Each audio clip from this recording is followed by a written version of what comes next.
threats and arm twisting on buying oil from Russia. I suspect, looking at the figures, probably our total purchases for the month would be less than what Europe does in an afternoon.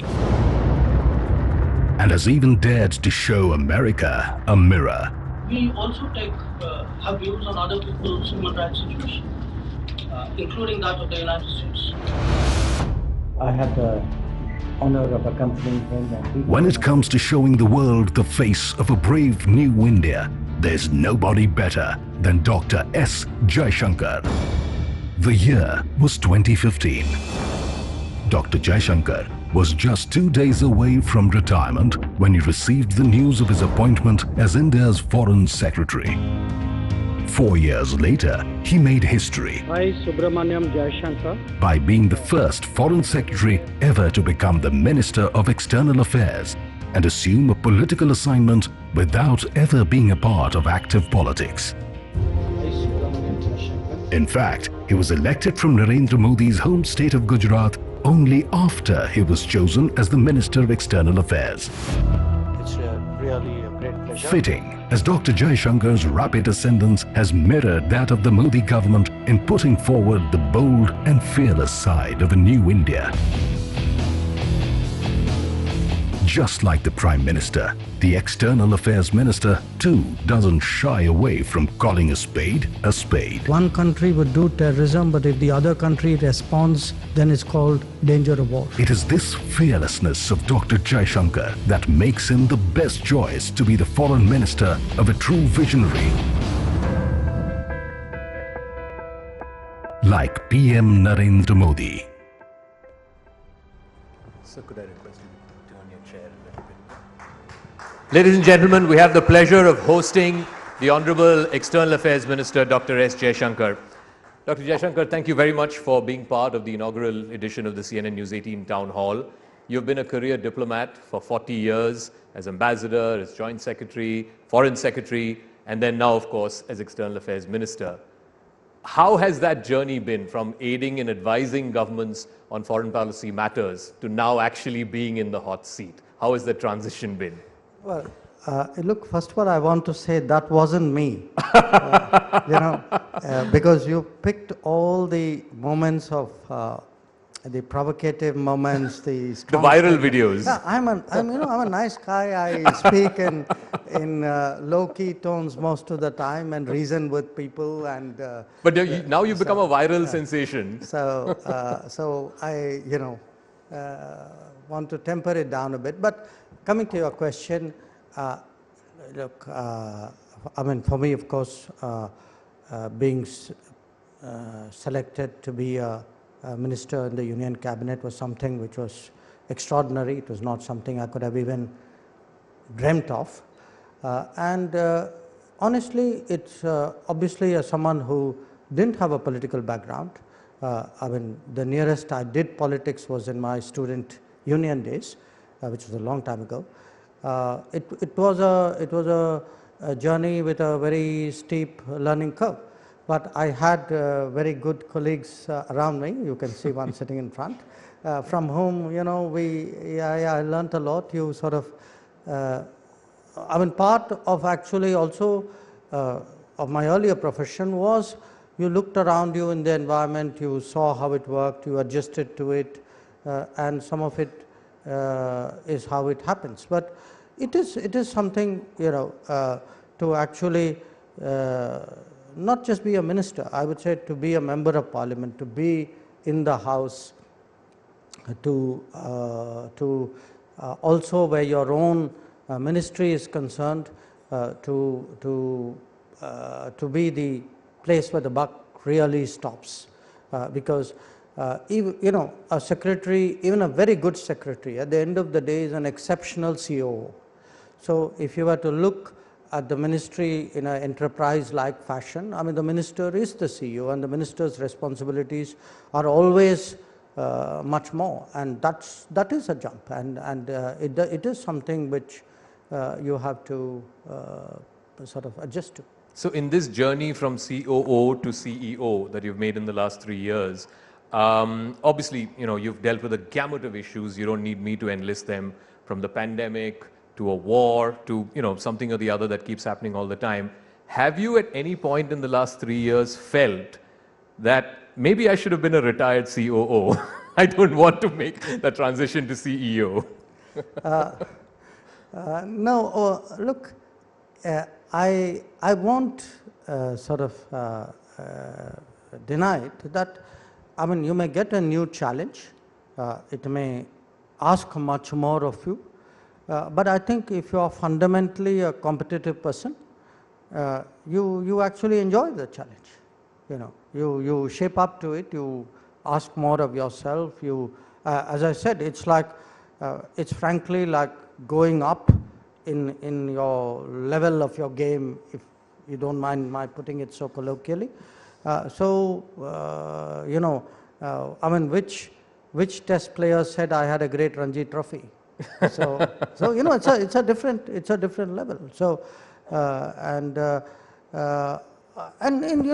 again, you see many more things. I mean, I came in, I caught Smritiji's the beginning of a session in my office. Well, I missed the bit when I was driving, obviously, but some of the points she made, which was, how ministers work together, how you exchange views. I mean, I am way more well informed today.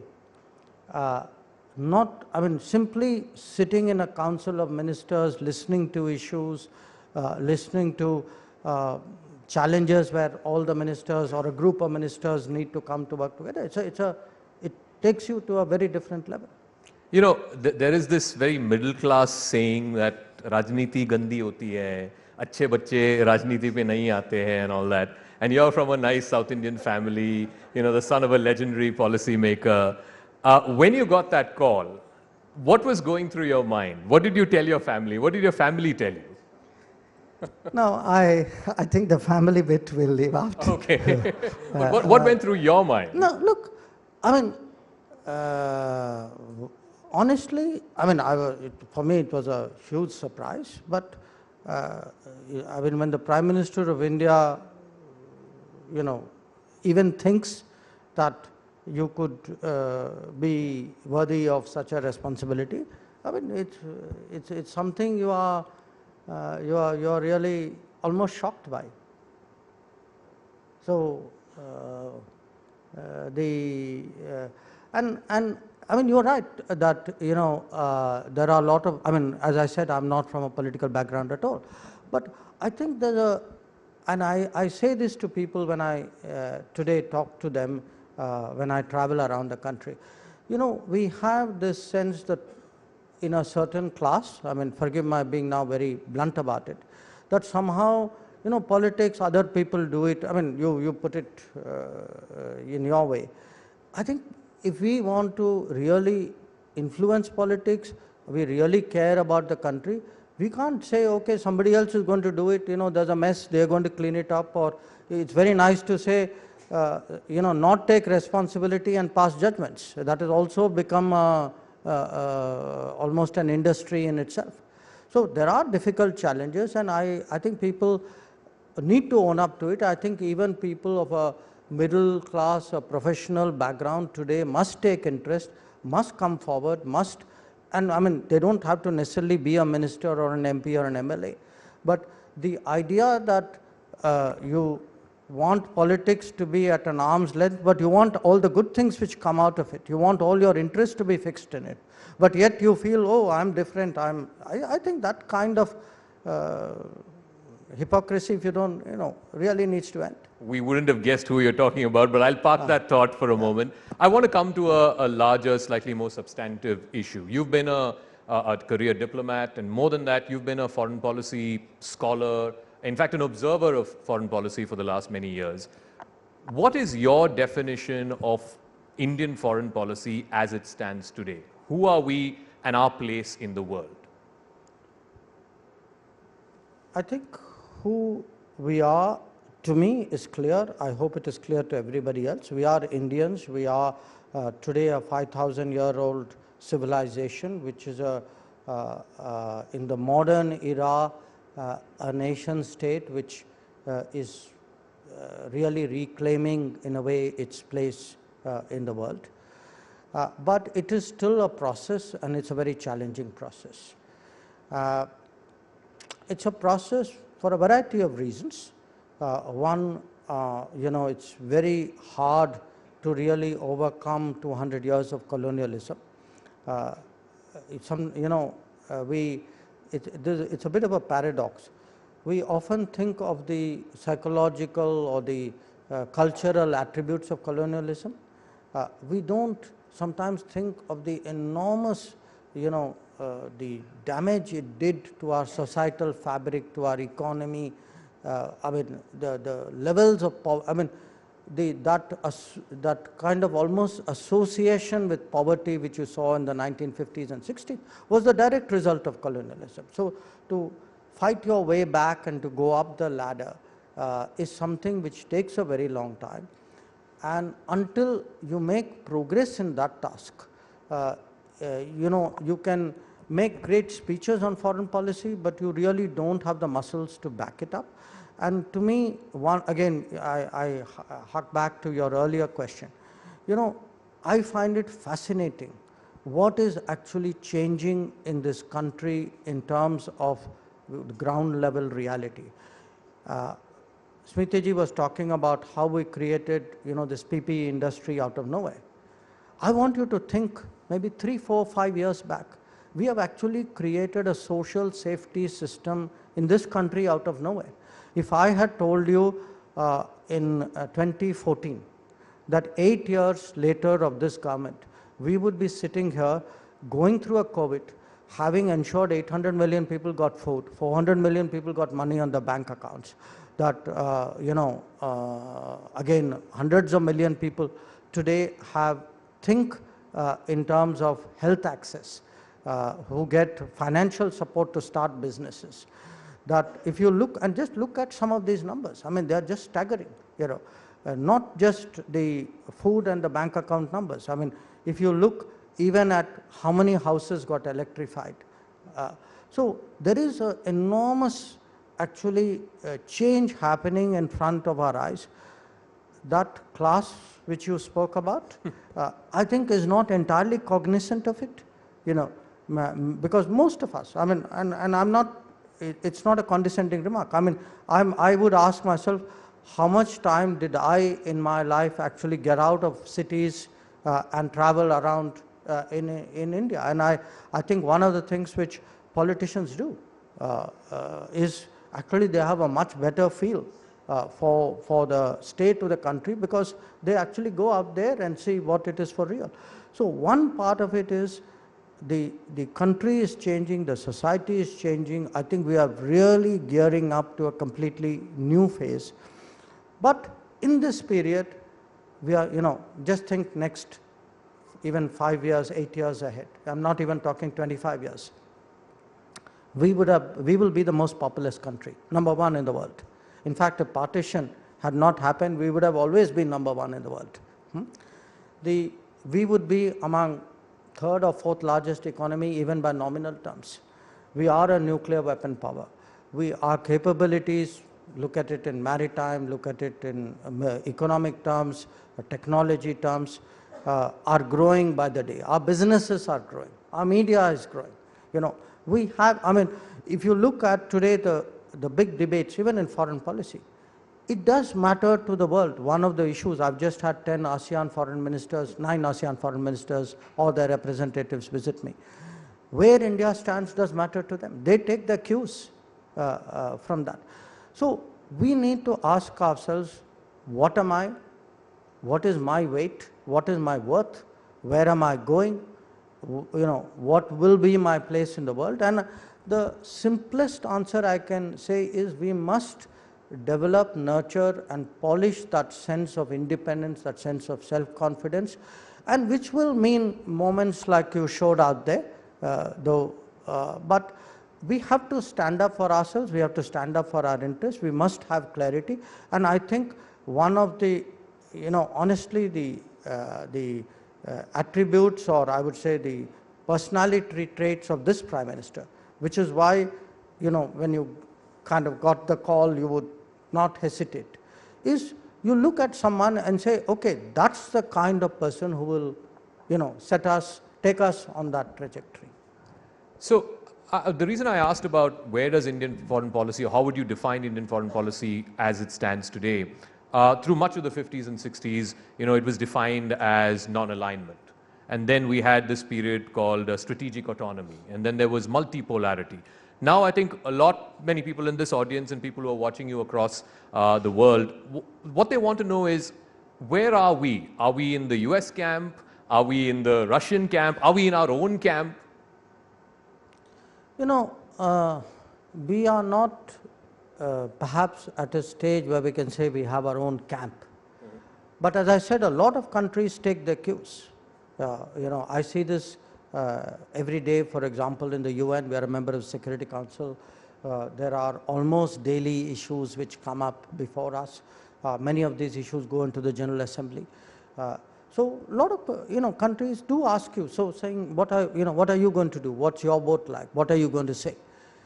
But I would say our influence is growing.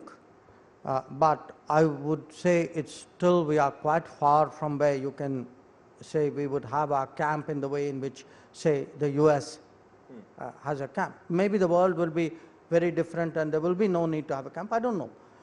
But where, other powers are concerned, and many of them in terms of capability and influence are more powerful than us, we must accept that.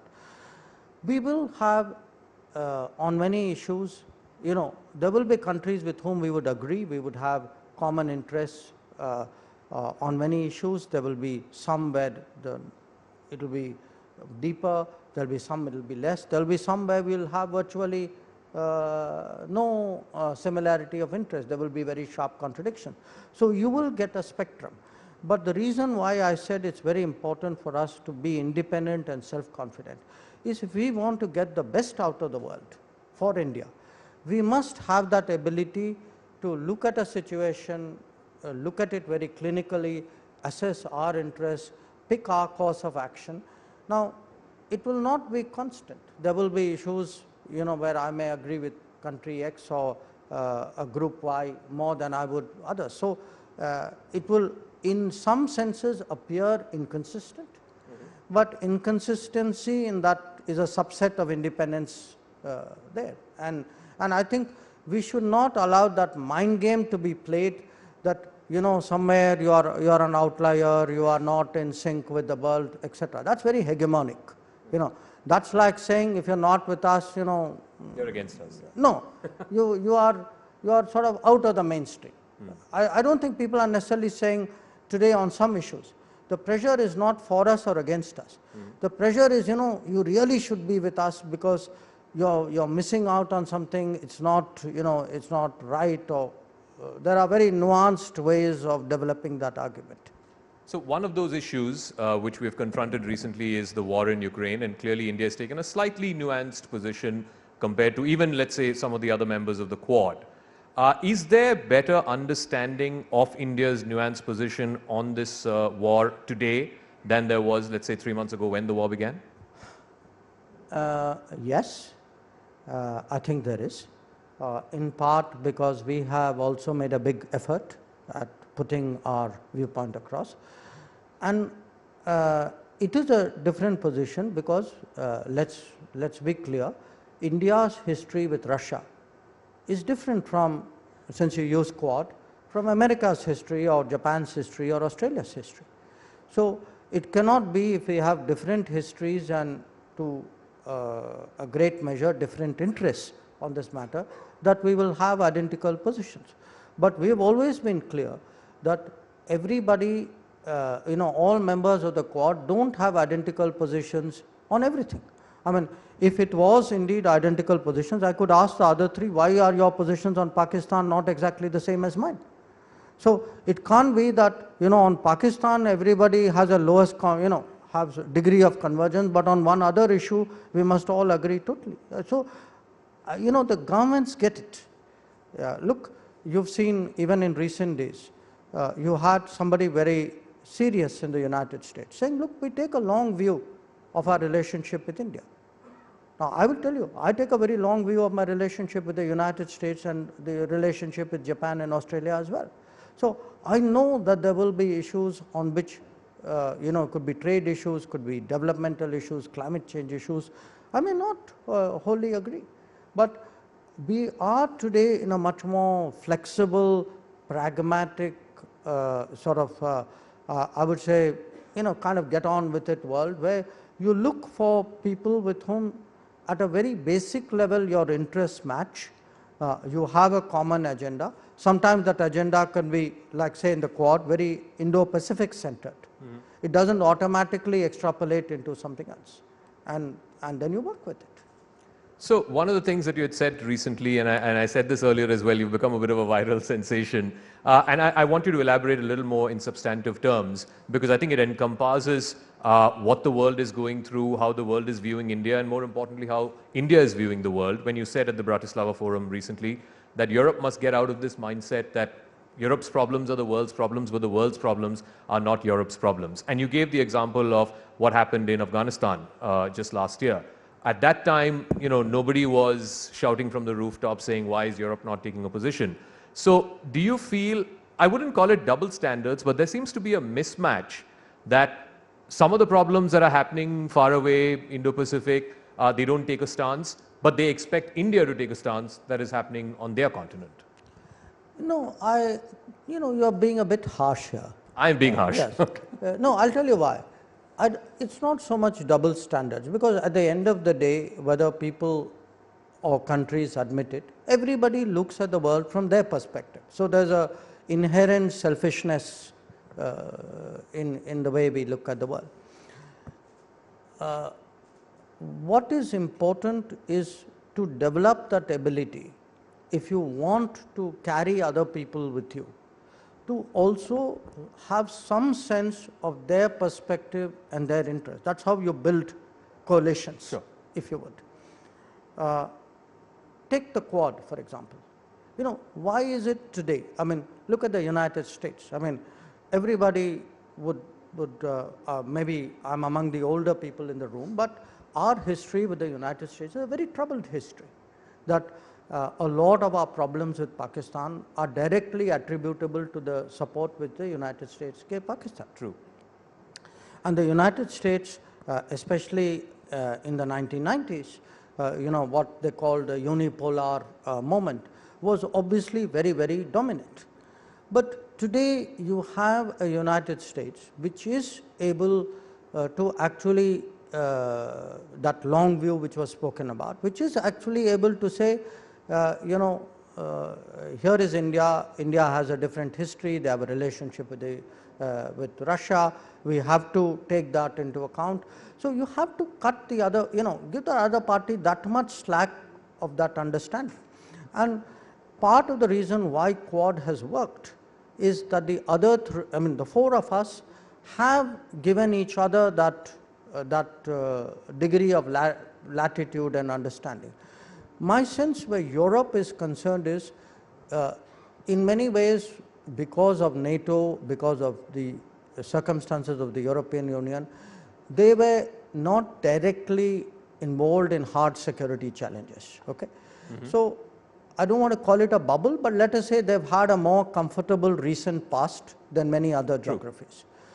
When they are confronted with such a situation, their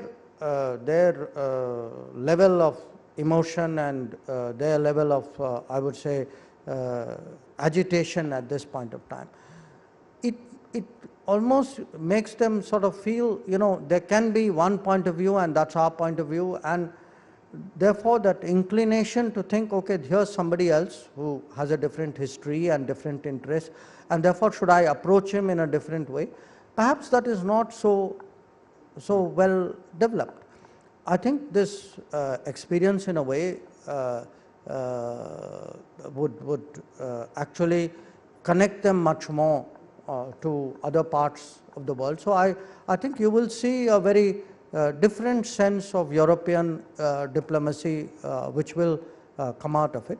I do remember for a lot of other challenges in other parts of the world, Europe actually took the more sanguine view, took the more, minimalistic view. I mean, even if you were to look at Afghanistan, I mean, a large part of the concerns was about migration. Yeah. My sense is there will be a evolution as a result of this set of issues, and we engage Europe very, very intensively. I think if you look at Prime Minister Modi, very few Indian Prime Ministers have spent as much time directly engaging European leaders. So we need to work at it. I think they need to work at it, and maybe we will get to have a better understanding of each other's interests.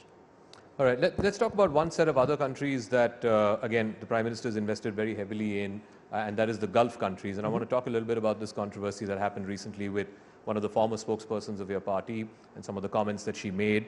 There was a blowback. So I want to know, first of all, were you surprised at the level of blowback from some of the countries that we saw? And what may you say to address some of those concerns? No, look, what was said was not the position of the party. I think the party made it very, very clear in very strong terms.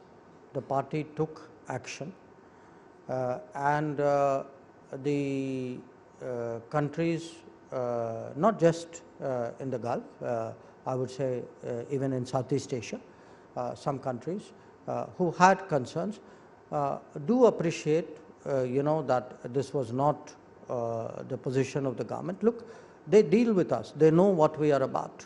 I mean, we are their image of India. I mean, when you have a minister or somebody who are head of government, I mean, it's their counterparts who when they think of India, that's what they. So they know that these are not our views. Since what was said, what was very regrettably said, was said. I think once the party clarified its position, our expectation is that people will understand that. Now, there will be people who will fish in troubled waters. I mean, that's natural, and international relations is a very competitive game which is not played by Queensberry rules. So there will be people who will try and get the most of it. I think we need to engage. We need to put across our point of view. I think we are doing it. I would suggest to you that even in the last few days, you can see that people do understand, what is the true picture in India. One of the concerns thereof from that controversy was, and some people were asking about this as well, is, why should India, democracy, 1 billion plus people, we've had elections regularly every 5 years, why should we be told or why should we be lectured by countries whose record on any issue, whether it's democracy, human rights, etc., is far worse than India's or not a patch on India's? How may you want to address that? I don't see it that way. I don't see it that way, and I mean, don't get me wrong. I mean, I'm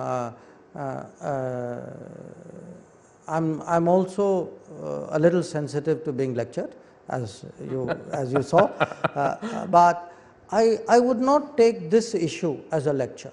Okay. I think this was an issue where the sensibilities and the sensitivities of people were impacted. So they were articulating that. So I don't agree with the way this has been put to you. So my view is again that we have to be very clear about what we stand for, and once and the party has done that. So my sense is we should really sort of handle it this way. Okay. Let me come to another issue which has been sort of hanging fire for the last couple of years, and you were previously ambassador to China as well. You've dealt with China very, very closely. What is your best understanding of the situation at the line of actual control in Eastern Ladakh as it stands today? And what can you say to our viewers who are watching this as to why the talks, and we've had, 15 rounds of talks, why have the talks not yielded the expected results? No, well, it depends on what you call the expected results. And I also want to tell you, it's not like the talks have come to an end. Sure. And by the way, it's not like this has been the longest talks we've had. If you look at Sundarangchu, those talks went on forever. Correct. But here's the common sense explanation of what happened. Look, for whatever reason, China, in violation of the 1993 and 96 agreements not to mass troops on the LAC, chose to do so. Okay. Their attempt was obviously to unilaterally change the LAC. Now, we are not prepared to put up with it. So even though we were in the midst of COVID at that time, through an enormous logistical effort, which I think sometimes has not been adequately recognized by people, by analysts, even in our politics in this country, by an enormous logistical effort, we were actually able to counter them at the LAC. Now, again, people have some people have a simplistic idea as though there's a line and therefore you're on either side of the line. The reality is the troops are in depth areas and they do patrolling. That's why you have all these terms which you've become familiar with, PP, patrolling point something. You don't typically deploy at the patrolling point. It's a patrolling point. You go there and see it. Now, what has happened as a result of this is, because they had forward deployments, which were new deployments, and we counter-deployed, we also had forward deployments. Now, you ended up with a very sort of intricate mix of like this, and which was very dangerous, because they were too proximate, the rules of engagement were not being observed. And then exactly what we apprehended happened at Galwan 2 years ago, which was, it became violent and there were casualties. Now, since then, we've had a situation where we negotiate the friction points. And when you said, have you yielded results, many of those friction points have been resolved. Okay, there are areas where they pull back, we pull back. So because remember, both of us are very much in advance of what were our pre-April positions. Has it all been done? No. Has we made substantial solutions? Actually, yes. I mean, the most intractable and to my mind the most dangerous case of close-up deployments, because you actually crisscross deployed, was in Pangong Tso and around Pangong Tso. So it is hard work, it is very patient work, but we are very, very clear on one point, which is we will not allow any unilateral attempt by China to change the status quo or to alter the LAC. So I don't care how long it takes, how many rounds we do, how hard we have to negotiate, but this is something we are very, very clear on. So let me go from one neighbor, the northern neighbor, to our western neighbor. Obviously, recently you've seen some conciliatory statements coming in from their Prime Minister, and I believe yesterday your counterpart, the Foreign Minister of Pakistan, made some conciliatory remarks. And I'm just curious to know what you think of the status of the ceasefire as it stands today. Is it working? Is it not working? And will there be an attempt to reach or let's say to meet Pakistan halfway if they are extending a conciliatory hand or a hand of friendship, if you will? Look, this is not just a matter of words. I mean, if it's a matter of words, I mean, you probably very rarely heard me say anything harsh unless provoked.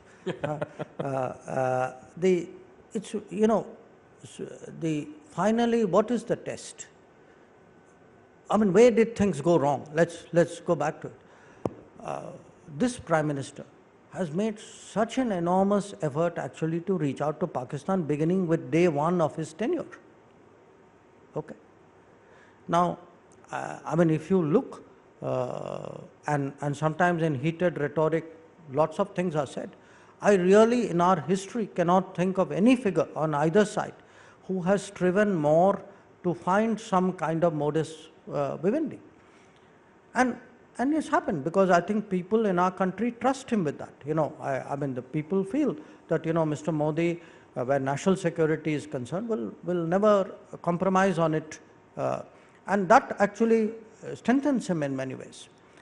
But where it went wrong was actually cross-border terrorism.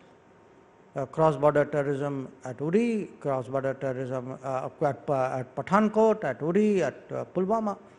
So finally, the proof of the pudding is in the eating. I mean, you have to see what is actually happening on the ground. And to say nice things and good intent, and please don't think I'm in any way decrying it, minimizing it. I'm not. If there are people who would like to reach out and improve relations, I think it's a good thing. But I would only say that eventually nice words have to be matched by concrete actions on the ground. Then the nice words actually become more credible. So these are early days. So let us see where it goes. Have you seen any commensurate action on the ground in terms of reduction of cross-border terror or the concerns that India has? I don't know if today I could make such a definitive judgment. Okay. Let's talk about the neighbor north of that, Afghanistan. We have an engagement going with Afghanistan. We had a team from the MEA there a few days ago. Today again, unfortunately, there was an attack on a Gurdwara there. So first, I want your thoughts on that. And two, what is our position? Are we going to formally have a mission there? Do you have a timeline? What is our position when it comes to engaging with the new government there? Look, here's our problem. We have, it's a cliche, but we really have a historical relationship with Afghans. And I assume you've been there a few times to Afghanistan? No, I've not. Okay. I've been there obviously Sure. before August 15th last year. And I can genuinely tell you, there are very few places I've been to in the world where popular sentiment, I mean, if you went to Kabul or Herat or something, where actually popular sentiment is so positive on India. And they had a range of leaders and so on who would quarrel with each other, but on one issue everybody was united, which was India. Now, over these years, we have done a huge range of development projects. We've really contributed to all the good things that happened in this period. Other countries also did a lot of good, but often because they had both military and developmental responsibilities, often the goodwill of one was negated by the other. In our case, it is actually unmixed goodwill. So if you talk to people, we are the country who brought a pediatric hospital to Kabul, who brought electricity to Kabul, who created clinics, who built their road which goes around. So if you look pretty much at any any part of civil society, teachers, doctors, artists, military people, police people, administrators, tax people, everybody has been to India, dealt with India, benefited from India. So there's an enormous constituency out there. Now, at this moment, because of what happened last year, they're having a food problem. They're having a medicine problem. They're having a COVID problem. And they are going to increasingly slide into really maintaining civil society problem. Now, here's our dilemma. Do we then just throw up our hands and say, well, things went in the wrong direction and therefore we are no longer going to do anything? Or do you actually say, okay, I will take sort of the bigger picture, there's a humanitarian issue out there, and let me see from a kind of a long-term perspective, I find ways of helping Afghan society. So we are trying to work our way through that dilemma. The reason why we sent a team was really to understand, as you know, we've been sending food. We are one of the biggest suppliers of medicines. Our team actually went to the hospital there, the Indira Gandhi Hospital, which is one of the main hospitals there. We have been the main provider of vaccines. We looked at it, and I think we are grappling with this view that, how do we actually find a way of helping Afghan society through what is obviously very complicated and very difficult time. So beyond that, at this time, I really don't have any answers that I can share with you. But no timelines on if we want to establish a mission there, if we want to have some form of engagement there? Well, look, if I were to do something about it, you will see it on breaking news. I was hoping I could get some from you tonight. No, look, it's not something which you are going to debate in public. I mean, if we reach that point, we will do it, because we will do it only for this reason, that at the end of the day, it will be a human. For me, that having a mission or not, I mean, we have a mission. It's the Indian spirit. My concern is more what do we do in concrete ways to help the Afghan people. There are many ways of doing it. I must also add there. Okay. Let's come to another neighbor, and a neighbor that you're very, very fond of, have great affection for, which is also going through a bit of an economic crisis, Sri Lanka. We know the assistance that India has extended to the Sri Lankan side. But what is your best understanding, sir, of how soon the crisis there can be assuaged, and what is it that India can do more, if at all there is, to address the concerns in that country? I don't have really a good fix on the timelines and so on, because I think it's really a very deep problem, and I think they are still sort of working their way through it. My understanding is that they have to engage the IMF. There will be discussions with them. There will be policy recommendations which will be made. Often those are not easy recommendations for any country. Once upon a time we had to go through something like that. Pakistan is grappling with something similar. So it's very hard sitting outside without a full visibility of their problems to pass a judgment. But the fact is that this is our nearest neighbor, or it's among our nearest neighbors. A lot of the land neighbors are there as well. And when you see them in such dire straits, obviously we'll have to step out and do what we can. And in some ways, it's also, to my mind, a level up for us. In the past, we've responded to to situations. It could be like a first responder HADR situation. We sent a peacekeeping force to Sri Lanka. Where Bangladesh was concerned, we sent the military in. But we've never really done a big economic support program bilaterally for another country in distress. So it's been something, it's taken up a lot of our time and attention. But Prime Minister was very clear that in many ways this is a very big test of our neighborhood first policy. So if you can see the international response, I would say, we stand out as the country which has really done what it could. But my worry is that a lot of the big concerns are still ahead of us. One final question from my end, and then a couple of questions from the audience. So as you outlined, a lot has changed in India's foreign policy in the last 8 years.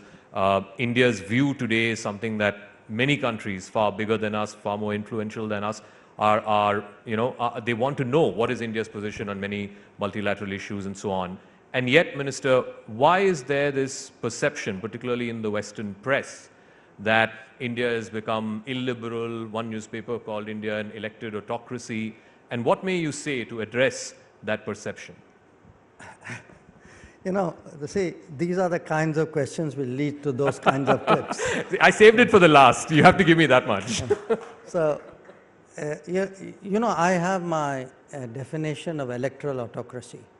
When there are elections in a country and they give you results you don't like, you call them electoral autocracy. So, the point is that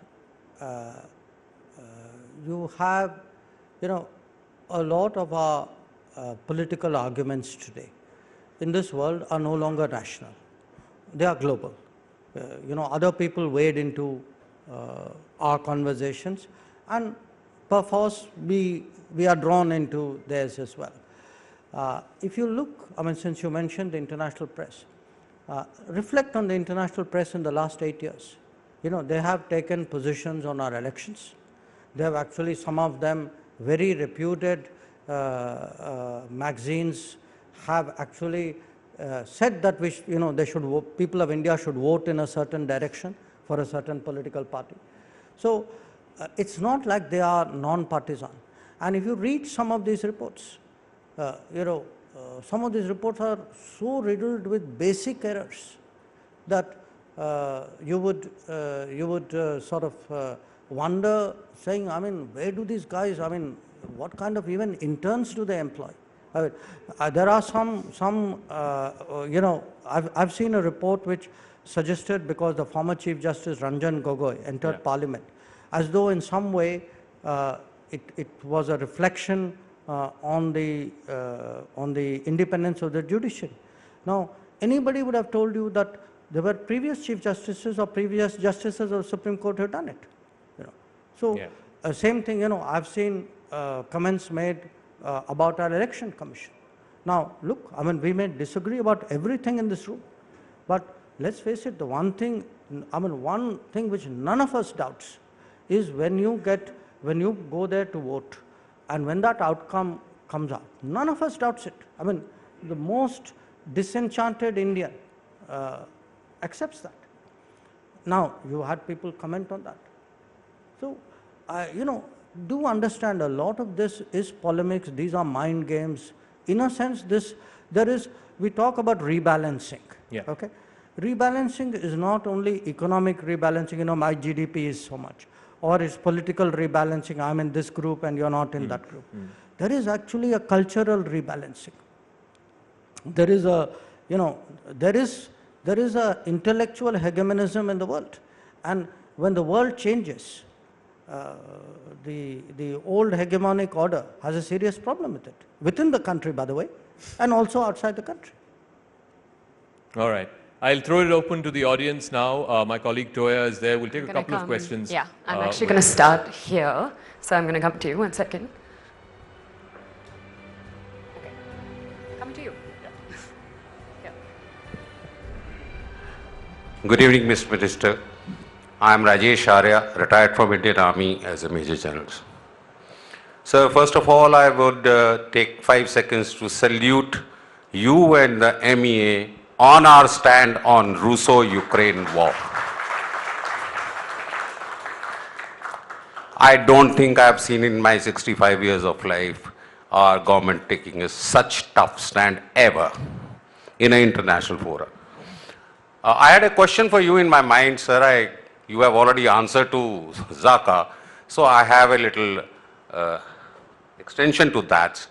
We are hamstrung between the two tough neighbors no other country has in the world. We have had wars with both the land neighbors, big neighbors, China and Pakistan. My question is for Indo-Pakistan relations. 75 years of border dispute with Pakistan, 30 years of terrorism, governments ineffective there, military strong there, nothing is finding any improvement is despite all our efforts by the various governments. And wars are not the answers. It's only we have to sit together and talk and put sense if required in somebody's mind, which is not obvious. We can have number of balakos and all that. Where do you see Indo-Pak relations in next, say, 5, 10 years? How do we see, I mean, so many generations have gone through this. Where do we see this relations? Thank you, sir. You want me to go question by question? Or Yeah, question by okay. question. Well, look, I'm completely with you. I don't have any difference about the need, for us to get along with neighbors and for India and Pakistan to get along. The issue is not coming to the table. The issue is in what manner are you coming to the table? You know, you were invited to this meeting, okay? You came happily in your best clothes. I could have also gone to your house, put a gun to your head and brought you to this table. So my problem is, if a neighbor says, I'm going to do cross-border terrorism and that will bring you to the table, I have a problem coming to the table. So what I would hope, and I'm a very, very optimistic person, if anybody in diplomacy and anybody in politics has to be optimistic, because we have to believe there's a better world, otherwise we won't be working towards it. So look, one day I am convinced that the people of this region will say enough with this. I know that in my heart of hearts. I'm waiting for that day. I'm working towards that day. But I know that it's not easy, because there are very deep vested interests which have developed, which has taken them on the course on which they have gone. So, and it is important for us to have the fortitude and the confidence that we need to wait our time, keep reasoning with them, keep engaging them, but not be brought to the table in a manner in which it is not in our interest. And that is the policy of this government actually on terrorism, that we will not be brought to talks using the instrument of terrorism. Thank you. Go ahead. All right. So can we just move this a second? Thank you. I request the audience members to keep the questions brief and pointed. Good evening, sir. Tushar Gupta, Swarajya Magazine. The Quad is coming together, and rightfully so. So my question is if tomorrow China gets very aggressive on Taiwan, what would our stand be within the Quad as an independent nation with interest in the Indo-Pacific and also on the side of supply chains? Perhaps that's a more economic question, but Taiwan is important when it comes to, say, chips and semiconductors. So what would India's position be? That's all. Thank you. The standard answer in my business is we don't answer hypothetical questions. So, but what I do want to say is that Quad really, I mean, if you look at Quad and the messaging of Quad and the activities of Quad, it is meant to ensure stability and security. It is meant to create reliable and resilient supply chains. It is really, in a way, I think a very stabilizing factor in an evolving world. So you can draw the conclusions from that. Last couple of questions. Yeah, if we could take a question on, so I've come to you before. All right, we're going to come to you, sir. Namaskar, Mr. Honorable Minister. I'm Kim from the Korean Culture Center of South Korean Embassy, media in charge. My question is, we can say India rising of the whole world in the field, international field. Everybody want to make a relationship with India. Even superpowers, Russia and US also sending continuously their love call to us, this big country. Then what can be the reason? I can see the clear difference before the Modi's government and after the Modi's government. Clearly, big differences there. So what can be this reason?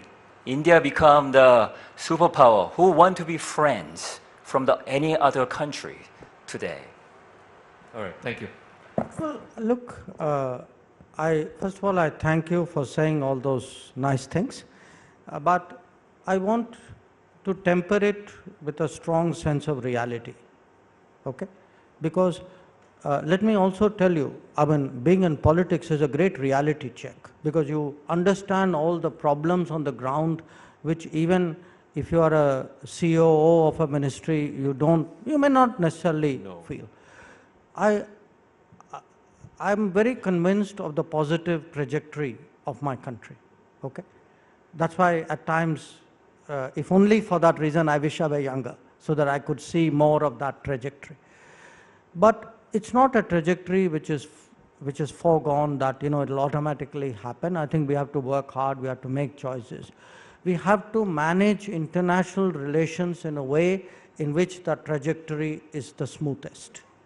So our problem, or I would say our outlook of foreign policy today, like any country will have problems. How do you manage or mitigate your problems? How do you maximize your opportunities? This in essence is what we are trying to do. And in doing this, for us, the more relationships we have, the greater the opportunities which come with it, which is why, for example, a relationship with Korea is so vital for us, because you know, there are really in a range of areas there are benefits which both countries can gain. So you know, this how do you actually walk that or fly that trajectory in the most optimal way? That is really what our situation is today. Sometimes, yes, you know, there will be situations like we are going through right now, where there will be pulls and pressures on us. People wanting us to sharply go in one direction or the other direction. We have to decide which is the right flight path to take. I think so far we have been sensible about it, and I'm very confident we will continue to be so. All right, one final question to him. 1 second, sir. Yeah. Do you want to say? Yeah, thank you so much. Hi, sir, I'm Gayatri. I'm from Africa. I call it from Africa, though I'm originally from here, but I'm based in Africa. The kind of competition that we see in China, with respect to China and India in Africa, is very different. The China takes entire Africa as a market, and not only as a market, but also as a partner, while we are lacking somewhere. So what are the steps being taken to fulfill that, actually? Which part of Africa do you live? I'm from Zambia. Zambia, okay. Look, you know, comparisons are sometimes useful and comparisons are sometimes misleading, because countries are like people, each one plays their own game to their own strengths. So when you said that somewhere there's something lacking in us, you know, again, I'm not ever unmindful of our shortcomings. It's always useful to know where you fell short. But do look at actually what has been achieved. We are today, if you were to look at the top 5 trade and investment partners of Africa, we are there. We are among the top trade partners. We are definitely among the top investment partners. What are we doing about it? You know, it's very interesting when we decided that we would expand our embassies. One of the Prime Minister's decisions was, he said, okay, I'll allow you to expand embassies, but I insist that the first lot of expansions, which were 18 embassies, will all be in Africa. So if you were to ask today, which country has the maximum number of embassies in Africa, actually we will be, if not number 1, we'll be 1 or 2. We do a lot of development projects in Africa. Again, that has broadened out. We have out of 54 African countries, I think in 47 African countries, we have development projects. But what is it, since you live there, you know, where is it we can really, in a sense, support Africa? I would say a lot of that is in training, capacity building, education, and in in the growing up there, improving their social indices. So if you see, for example, students, since we had a big commitment which Prime Minister made in 2015 to Africa, despite the COVID, we've actually had 40,000 African students who've been educated by Indian institutions. We are today, in fact, very interesting, very novel schemes of distance education, distance health, because we have such a strong digital ability today to deliver, which we have concluded. We've actually worked out an agreement with 19 African countries there. So there is a lot happening in Africa. Now, why don't you get to hear this? You don't get to hear it because in a way it's disaggregated. It's, you know, it's sometimes, actually it's an interesting thing. Indians are far more reticent about their achievements than maybe they should be at times. So if you go to Africa, you know, I find I spend a lot of my time talking to my African colleagues. In fact, next few days I'm going to Kigali. My sense is that in Africa, the perception about India has undergone a very major change. COVID has helped. You know, there is a clear sense that we were among the countries, few countries which stood by them, not just in vaccines, even in medicines, in PPEs, and sending ventilators, etc. COVID has helped. I think even in the food shortages today, we have made sure that African interests are protected and the food market is not cornered to the exclusion of Africa. I think African societies and leaders understand that. So there is a lot happening. I quite take your point. Maybe we should be doing more. All right, with that we come to the end of this session, the concluding session of the CNN News 18 Town Hall. A round of applause for Dr. Jaishankar. Thank you very much. I'd request you to stay on stage because we have a small token of appreciation. Thank you so much, Honourable Minister, for that session. We'll just request you to stay on stage. I would request Zaka also to stay on stage. I would like to now invite Smriti Mehra, CEO, Business Cluster Broadcast, to come pass on the memento to the Minister, please.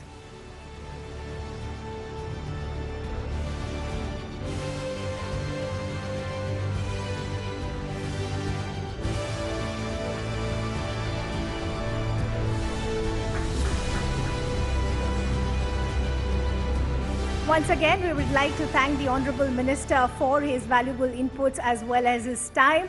Well, with that, it's curtains down as far as our inaugural